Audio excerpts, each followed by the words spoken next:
Hello students, पेश है आपके लिए जिला समान परीक्षा बाड़मेर का अर्धवार्षिक परीक्षा 2022-23 का कक्षा 9वीं की इंग्लिश के लिए आंसर की या सॉल्यूशन। पहला सेक्शन जिसमें रीडिंग का होता है और इसमें पैसेज से संबंधित क्वेश्चन आंसर पूछे जाते हैं। तो पहला क्वेश्चन है इसका, हु वॉज द सन सोराब और रुस्तम। तो सबसे पहले क्या करते हैं कि जो पैसेज वाला क्वेश्चन होता है उसको पढ़ के समझते हैं कि ये पैसेज है जो किससे संबंधित है। तो इसमें हमको लग रहा है पढ़ने के बाद कि ये जो पैसेज है वो एक सोराब और रुस्तम नाम के दो योद्धाओं के बीच में है, जिसमें रुस्तम फादर होता है और सोराब उसका सन होता है, बेटा। दोनों के बीच में फ़ाइट होती है लेकिन उनको पता नहीं होता है। बाद में पता चलता है जब रुस्तम अपने बेटे सोराब को अपने हाथों से मार देता है और बाद में पता चलता है उसको कि उसके हाथों से अपना बेटा मारा गया। पहला क्वेश्चन है, हु वॉज द सन सोराब और रुस्तम। तो इसका आंसर होगा सोराब वॉज द सन। लेकिन ये हमको मिला कैसे? जब कोई क्वेश्चन हु से स्टार्ट होता है तो हमें व्यक्ति के बारे में लिखना होता है।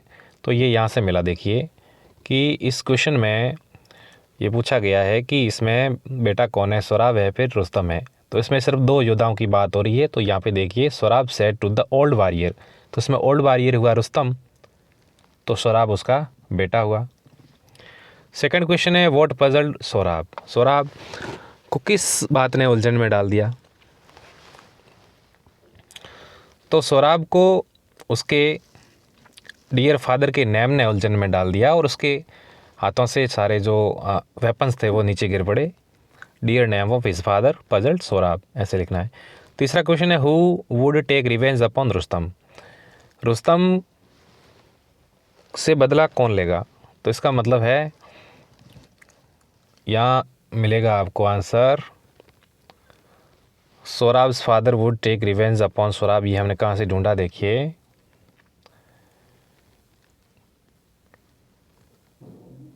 ये हमने ढूंढा यहाँ से, ये रहा इधर।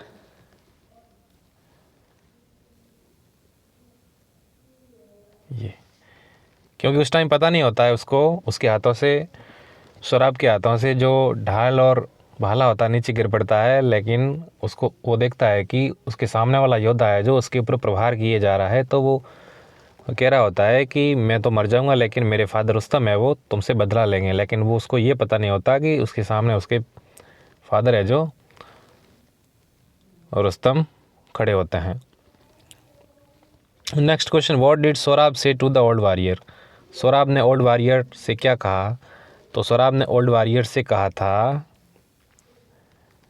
ये कहा था, ये यहाँ पड़ा, Sohrab said to the old warrior, I feel great love for you in my heart, are you Rustum, please tell me if you are a great warrior. ये इसका आंसर है। How many times did Sohrab knock Rustum down. Question number 5। तो इसमें ये पूछा गया है, how many times यानी कितनी बार, did Sohrab knock down Rustam, Sohrab ने रुस्तम को नीचे गिराया। पहले जो है सोराब रुस्तम पे हावी हो रहा था। तो ये यहाँ पड़ा है बिल्कुल क्लियर आंसर। यहाँ देखिए, Sorab twice knocked Rustam down, यानी कि उसको ट्वाइस का मतलब है दो बार, कि दो बार है जो सोराब ने रुस्तम को नीचे गिराया। Next question, what did fall from Sohrab's hands. Sohrab के हाथों से क्या नीचे गिर पड़े? Spear and shield fell down from Sohrab's hands. Sohrab के हाथों से उसके बाद जो भाला और जो ढाल थे वो नीचे गिर पड़े। अब उसके बाद 7वां क्वेश्चन है, उसमें ये पूछा गया है, find opposite words for the following from the passage. कि पैसेज में से ढूंढ के नीचे दिए गए शब्दों के अपोजिट वर्ड ढूंढने हैं, यानी कि विलोम ढूंढना है। तो पूछा गया है हेट। हेट का मतलब होता है घृणा करना, लेकिन इसका हमें लिखना है प्रेम करना। तो वो हमें कहाँ से मिलेगा? इधर देखिए, वो हमें मिलेगा, इसका अपोजिट है जो लव, वो ढूंढना है। वो रहा यहाँ पे, ये रहा लव। तो ये इसका अपोजिट हो गया। उसके बाद है ट्रुथ। ट्रुथ का मतलब होता है सत्य, लेकिन इसका अपोजिट होता है लाई। वो हमें मिलेगा यहाँ से, देखिए, सोराब वॉज टेलिंग ए लाई, ये रहा इधर, टेलिंग अ लाई, ये रहा इधर। इस तरीके से करना है। अगला क्वेश्चन है find the words from the passage which means a person who fights in a battle. एक शब्द में लिखना है कि ऐसा व्यक्ति जो युद्ध लड़ता है, युद्ध घाटी में युद्ध लड़ता है, वो कहलाता है वॉरियर। अगला है a weapon with a long sharped and pointed tip. नुकीला और लंबा जो हथियार होता है वो होता है स्पेयर यानी भाला। तो एक और पैसेज है, एक ऐसा व्यक्ति जो अपने पौधे बेचता है और लोगों को है जो मैजिक लिक्विड देता है साथ में, और वो गारंटी देता है कि इसको आप पौधों के अंदर यूज़ करना है। तो क्वेश्चन नंबर 9 है how was the liquid to be used, कि उस लिक्विड को कैसे यूज़ करना है, उसको कैसे काम में लेना है। हाउ यानी कैसे। तो आंसर होगा to give 2 drops of the liquid daily before watering the plant, कि प्लांट के अंदर पानी देने से पहले उसकी 2 बूंद, ड्रॉप्स यानी बूंद है जो उस लिक्विड की देनी है, उस तरीके से लिक्विड को यूज़ करना है। नेक्स्ट क्वेश्चन है how many people get trees free. तो उसकी ये स्कीम थी कि कोई भी पौधा जल गया तो मैं आपको फ्री में दूंगा। तो इस स्कीम से किसी लोगों ने जो पौधे फ्री में प्राप्त किए गया, तो आंसर होगा नो वन गोट एनी ट्री फ्री। सारे लोगों के पौधे हैं जो कामयाब हो गए, किसी का पौधा नष्ट नहीं हुआ, तो किसी को कोई फ्री में पौधा नहीं मिला। Question number 11 what was the condition for free replacement of the plant. अब उसकी जो फ्री रिप्लेसमेंट यानी कि पौधे को फ्री में बदलने की उसकी जो कंडीशन थी, मतलब शर्त थी, वो क्या थी। तो आंसर होगा if they followed the instructions the plant died with in 6 months he would give them another tree. तो उसने ये कहा था कि लोग हैं जो उसके निर्देश का पालन यदि करते हैं और उसके पौधे 6 मंथ के अंदर है जो 6 महीनों में उसके पौधे मर जाते हैं, तो वो उनको नए पौधे देगा, ट्री देगा नए। ये उसकी शर्त थी। Question number 12 when did the man give special instructions. वो विशेष निर्देश, स्पेशल इंस्ट्रक्शन कब दिया करता था। तो वो कब दिया करता था स्पेशल निर्देश। इसका आंसर होगा the man gave special instructions when he had sold a young tree और श्रब, कि जब वो झाड़ी या फिर छोटा पौधा बेचा करता था तब वो इंस्ट्रक्शन दिया करता था। Question number 13 what secret did the man reveal, कि उस रिवील का मतलब प्रकट करना, उस व्यक्ति ने क्या सीक्रेट जो रहस्य था वो प्रकट किया। तो आंसर होगा the man revealed that it was only coloured water. जो वो मैजिक लिक्विड की बात कर रहा था वो कोई जादुई पानी नहीं था, बट वो जो था पानी उसमें कलर डाला हुआ था। इससे वो लोगों को पौधों की देखभाल करने के लिए निर्देश देता था, और वही कहता था कि आपके पौधे हैं जो कभी जलेंगे मरेंगे नहीं। क्वेश्चन नंबर 14 में अपोजिट वर्ड लिखने हैं पैसेज में से ढूंढ के। बाय का मतलब खरीदना होता है, तो हमें लिखना है बेचना। तो ये हमें सेल कहाँ से मिला, देखिए ये मिला हमें यहाँ से सोल्ड, ये यहाँ से मिला सोल्ड, यहाँ से। तो इसको सोल्ड नहीं लिखकर सोल्ड भी लिख सकते हैं, या सेल भी लिखा है इसकी फर्स्ट फॉर्म, तो भी राइट है। इसका नेक्स्ट एक और अपोजिट वर्ड है रिमेंबर। रिमेंबर का मतलब है याद करना, स्मरण करना। तो इसका अपोजिट होगा फॉरगेट यानी भूलना। तो ये हमें फॉरगेट कहाँ से मिला, देखिए ये मिला हमें फॉरगेट यहाँ से, डोंट फॉरगेट और द प्लांट विल डाई, यहाँ से मिला। देखो ऐसे ढूंढना पड़ता है पैसेज में, समझ के। Question number 15 find words from passage which means a person buying goods और सर्विसेज फ्रॉम अ शॉप, यानी कि एक दुकान से कोई व्यक्ति वस्तुएं खरीदता है उसको क्या बोलते हैं। तो इसका आंसर होगा कस्टमर, जो हमें पैसेज में लिखा है। पैसेज में वो व्यक्ति अपने कस्टमर को बेचता था पौधे, यहाँ पड़ा देखिए कस्टमर, ये यहाँ रहा इधर कस्टमर। उसके बाद सेक्शन बी आता है जिसमें राइटिंग पोर्शन होता है। तो उसके अंदर है जो हमारे को बोला गया है क्वेश्चन नंबर 16 में स्पीच, दोनों के स्पीच दिए गए हैं। एक दिया गया है फीमेल फोर्टिसाइड और दूसरा दिया गया इंडिपेंडेंस डे। फीमेल फोर्टिसाइड का मतलब होता है कन्या भ्रूण हत्या, और दूसरा है द इंडिपेंडेंस डे, उसमें हमें अपने आज़ादी के दिन स्वतंत्रता दिवस पे लिखना होता है स्पीच। तो स्पीच लिखते वक्त सबसे पहले ये शर्त है कि आपको सैल्यूटेशन लिखना चाहिए। जो सामने बैठे हैं लोग अपना स्पीच सुन रहे होते हैं उनका अभिवादन करना चाहिए। उसके बाद अपने बारे में बताना चाहिए और इस तरह से लिखना चाहिए। देखिए worthy teachers and my dear fellows, today चेतना और चेतन ऑफ क्लास 9th। इसमें ऐसे पूछा गया कि मान लीजिए आप चेतन हो या चेतना क्लास 9th की विद्यार्थी और स्पीच को डिलीवर करना है, तो ये 60 से 80 शब्दों में करना है इस प्रकार से। और लास्ट में स्पीच जब लिखते हैं तो उसके लास्ट में थैंक यू लिखना नहीं भूलना है। इसके ऑप्शन में एक और था इंडिपेंडेंस डे, तो उसको भी इस तरीके से है जो प्रेजेंट करना है, लिखना है। यह लिखा हुआ आपके सामने। उसके बाद क्वेश्चन नंबर 17 में स्टोरी पूछी गई है अथर्स्टी क्रो। ये काफ़ी वेरी इजी है और 6th क्लास के लेवल की है। तो कुछ हिंट्स दिए गए हैं, उसकी हेल्प से हमें स्टोरी क्रिएट करनी है और लास्ट में मोरल लिखना नहीं भूलना है। मोरल है इसकी विजडम पेज, यानी कि बुद्धिमानी की जीत होती है। उसके बाद आता है क्वेश्चन नंबर 18। उसमें कहा गया है you are Lakshman, write a letter to your friend Suresh congratulating him on his success in the examination. 6 number का क्वेश्चन है। तो इसमें कहीं एड्रेस नहीं लिखा है, तो हम अपना एड्रेस इस तरीके से लिख सकते हैं, एग्जामिनेशन हॉल एंड स्कूल का नाम, और जिस दिन हम लेटर लिख रहे होते हैं उसी डेट को हमें आंसर में लिखना है। फिर इसमें अपने फ्रेंड सुरेश को लिखना है, तो ऐसे लिखेंगे माय डियर सुरेश, और उसको बधाई देनी है, उसने एग्ज़ाम पास किया अच्छे से, और उसको विश करना है। और लास्ट में अपना नाम लिखना है, योर लविंग फ्रेंड लक्ष्मण। इस क्वेश्चन में भी ऐसे ही कहा गया है कि आप अपने आप को लक्ष्मण मानते हुए अपने फ्रेंड सुरेश को बधाई दीजिए। इसके अथवा में एक ईमेल है, तो उस ईमेल का क्वेश्चन ये है कि write an email to a news channel congratulating and thanking it for a very good target telecast on the uses of the computer technology. कि उस न्यूज़ चैनल वाले ने कंप्यूटर टेक्नोलॉजी यानी कि कंप्यूटर तकनीकी के बारे में एक इंटरव्यू या टॉक शो आयोजित किया गया था, तो उसका वो टॉक शो काफ़ी अच्छा लगा, लोगों को इंस्पायरेशन मिला, तो इन्फॉर्मेटिव था और इंटरेस्टिंग भी था। तो इसको लेकर है जो उसको ईमेल लिखना है। तो ईमेल में सबसे पहले यहाँ कोई ईमेल एड्रेस नहीं दिया गया है, तो हम अपने तरीके से ईमेल एड्रेस बना सकते हैं, जिसको ईमेल का जो फॉर्मेट होता है उसमें सबसे ऊपर टू यानी कि किसको भेजा जाना है ईमेल, उसके अंदर है जो ईमेल एड्रेस लिखते हैं। इस तरीके से बना के etvnews@gmail.com ऐसे। उसके बाद सब्जेक्ट में इस तरीके से लिखना है। सब्जेक्ट में हमें ये लिखना है कि उसको थैंक यू और बधाई देनी है इस इन्फॉर्मेटिव टॉक के लिए, तो वो लिखा। उसके बाद सैल्यूटेशन सर, उसके बाद में जो अपनी बात होती है उसको आगे लिखना है।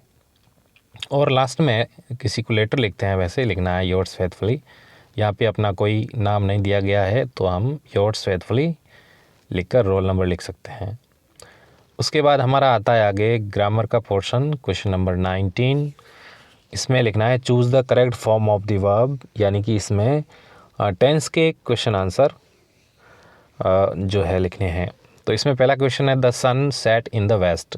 तो ये यूनिवर्सल ट्रूथ है, तो इसमें सन को सिंगुलर नाउन मानते हुए ब्रैकेट में दी गई वर्ब को हम ऐसे IS ऐड करके जो है लिखते हैं, तो इसका बन जाएगा sets. The sun sets in the west, यानी कि सूर्य है जो पश्चिम में अस्त होता है। अगला क्वेश्चन है महक गो टू जयपुर टुमारो। अब सबसे पहले टाइम वर्ड से सेंटेंस को पहचानना है, तो इसमें टुमारो है, इसका मतलब है कि ये फ्यूचर सिंपल टेंस है। तो इसमें हम मैं के अकॉर्डिंग हेल्पिंग वर्ब का यूज़ करेंगे will and first form go, तो बन जाएगा Mahak will go to Jaipur tomorrow, यानी कि महक कल जयपुर जाएगी।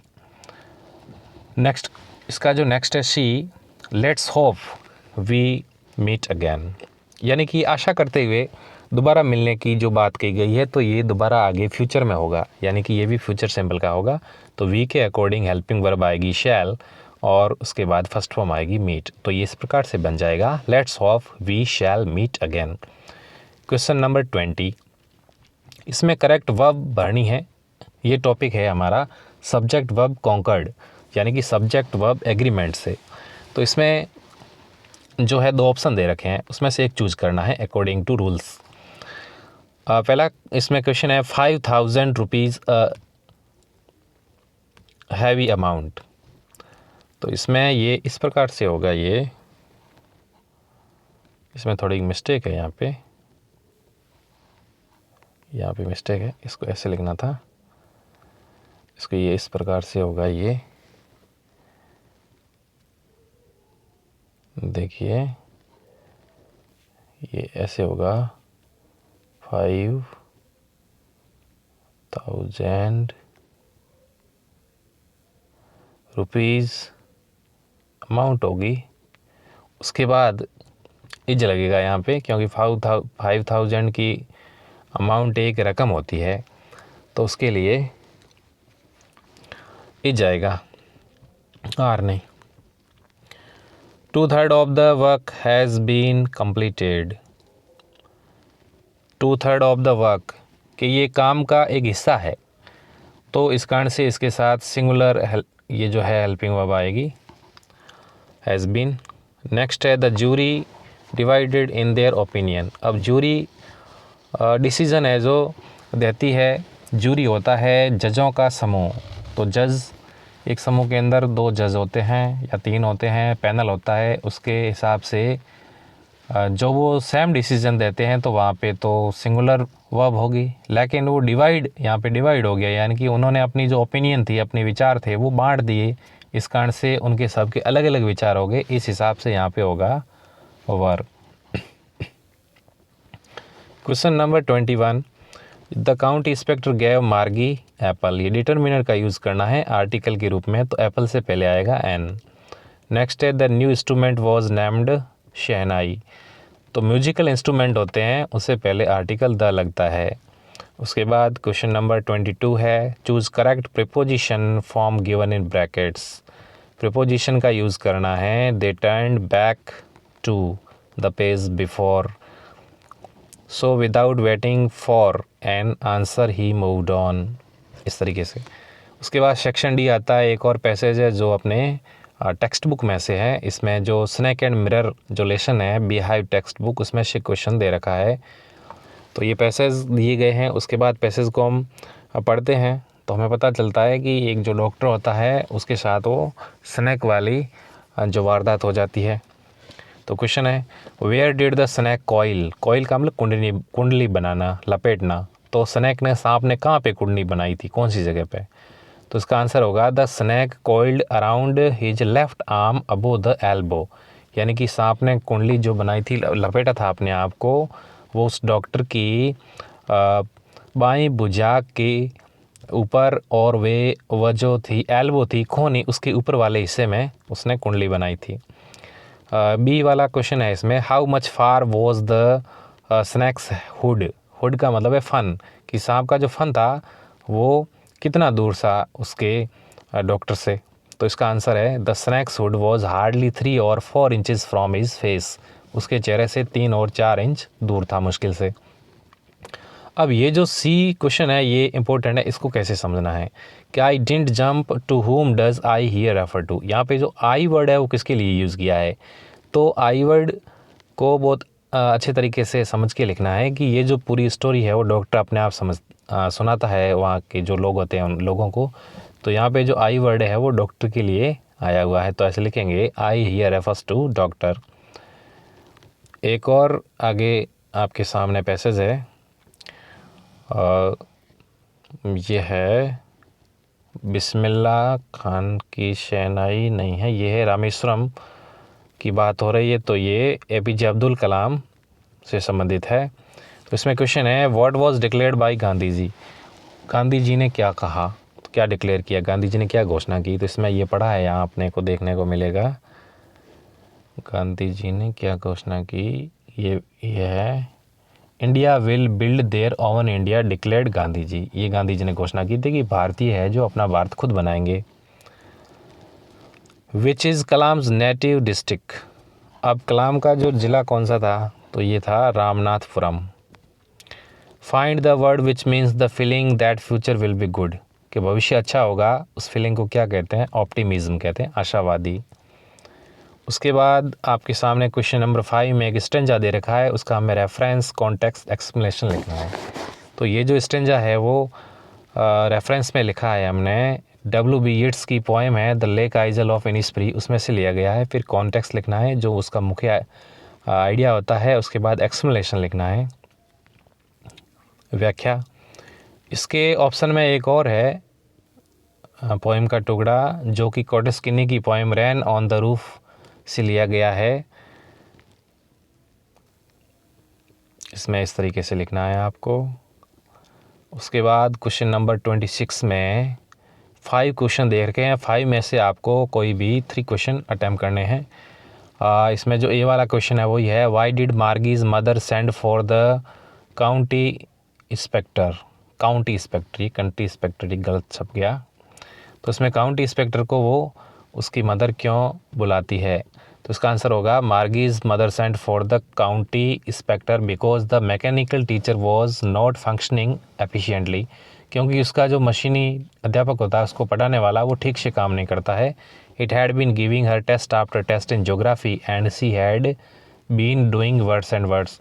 तो वो मार्गी है जो अपने ज्योग्राफी के टेस्ट में अच्छा नहीं कर रही होती और वो अच्छे मार्क्स नहीं लाती है।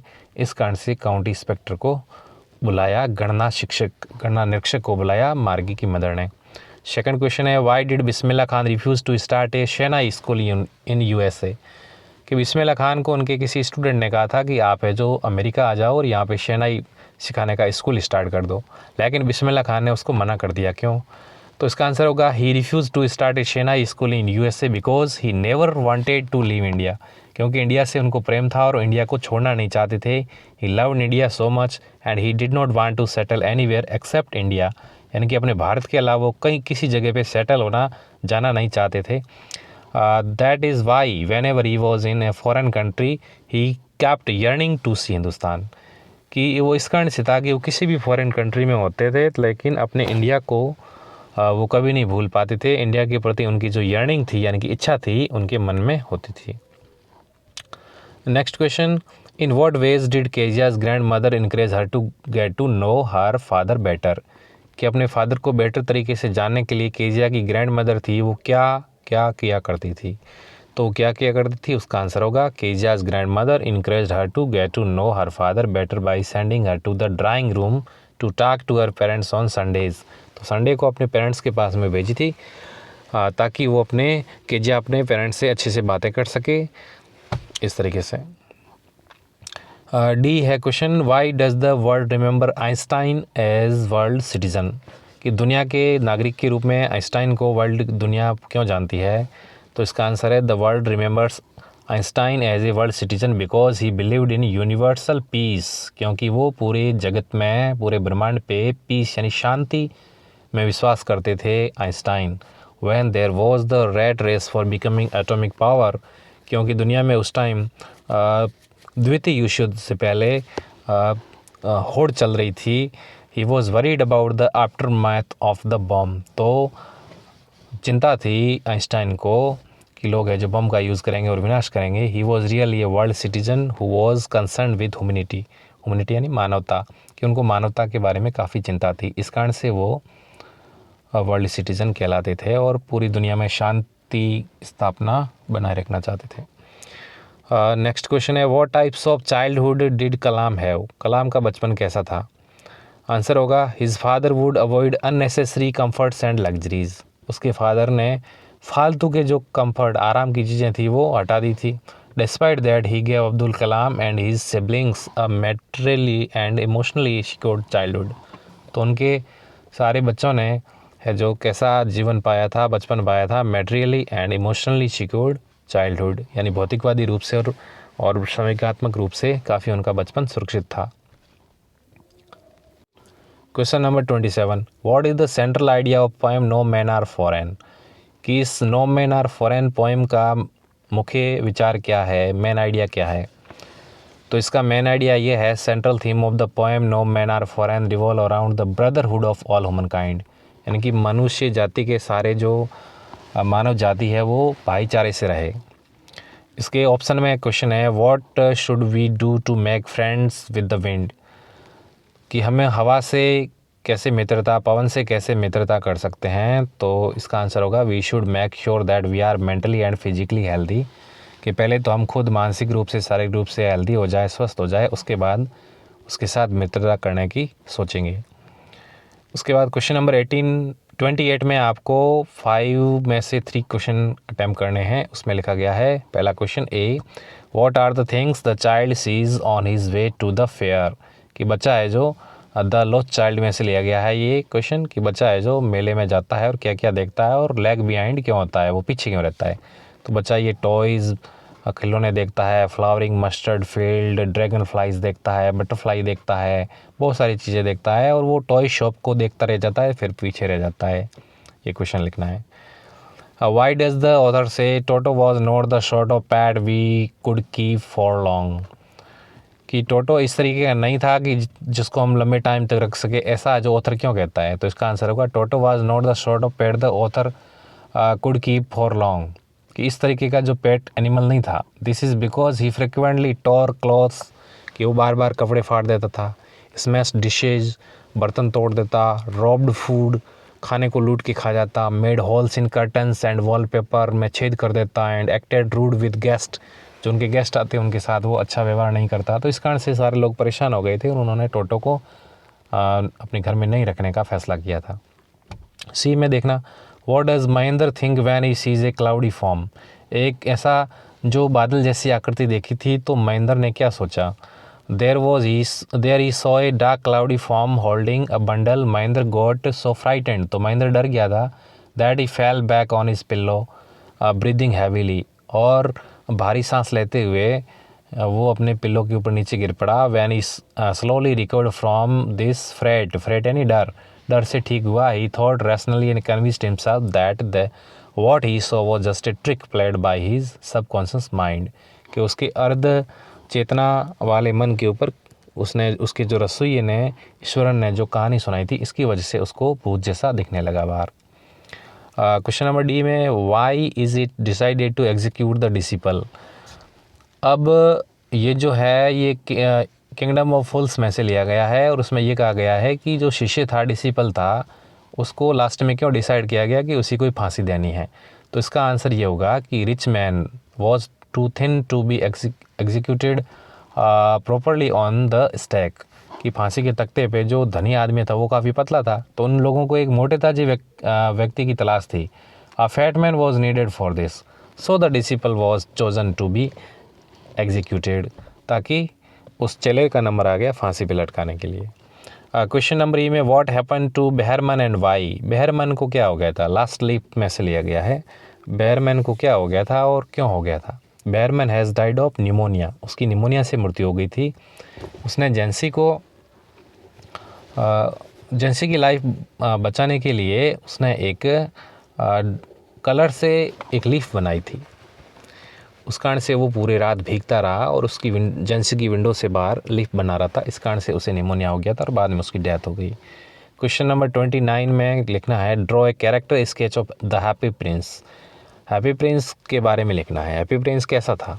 The Happy Prince was a beautiful statue, एक मूर्ति थी। He was covered with gold, सोने से मड़ी हुई। He had sapphires for eyes and ruby in his sword.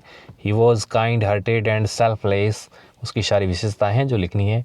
इसके ऑप्शनल में एक क्वेश्चन है, do you think the feeling of depression Johnsy has is common among teenagers, कि जो टीनेजर होते हैं यानी कि किशोरावस्था में होते हैं बच्चे, क्या उनमें जॉन्सी जैसा डिप्रेशन होता है, मतलब अवसाद होता है, दुख होता है। तो आंसर होगा yes, the feeling of depression Johnsy has is common among teenagers. This is because of various issues like social anxiety, कि सामाजिक चिंता को लेके बच्चे चिंतित होते हैं, दुख में होते हैं। Generation gap between parents and children, बच्चे के माता पिता और उनके बीच में जो सामाजिक दूरी होती है। इंक्रीजिंग फीलिंग्स ऑफ वर्थलेसनेस, उनको लगता है कि उनकी इस दुनिया में, समाज में, परिवार में कोई अहमियत ही नहीं है। एंड पेसिमिज्म, और उनके मन में ऐसी भावनाएं होती है जिसके ज़रिए वे अपने आप को है जो हीन समझते हैं, हीनता की भावना होती है। इस कारण से टीनेजर में ऐसी डिप्रेशन की भावना होती है जैसी जॉन्सी में थी। तो ये था solution. I hope it will help you, आप अच्छे से इसको कर पाएंगे। और ये हाफ ईयरली एग्ज़ाम का जो पेपर है इसको विंटर वैकेशन के होमवर्क में भी अपनी नोटबुक में करना है। Goodbye, thanks.